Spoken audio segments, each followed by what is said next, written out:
नमस्कार. ज्या तोंडाने आपण एखाद्याचं अन्न खातो ना, त्या तोंडाने त्याची निंदा नालस्ती कधीच करायची नसते.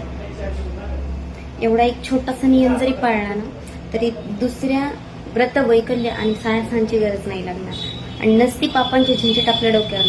अशा व्यक्ती ज्या की उपकाराची फेड अपकारानेच करतात आणि एखाद्याचं लागण एवढं त्याच्याकडनं करून घ्यायचं, लागण एवढे त्याच्याकडनं उपकार घ्यायचे आणि आपल्या तोंडाने त्याची निंदा नालस्ती करायची, त्याला अपशब्द बोलायचे, याच्यासारखं दुसरं पातक नाही. आणि ती व्यक्ती या त्रिभुवनामध्ये कधीही समाधानी आणि आनंदी राहू शकत नाही ना.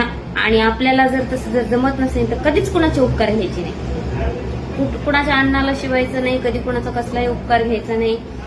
कारण जुने लोक म्हणायचे उपकार सांड कधी असं, लक्षात घ्या.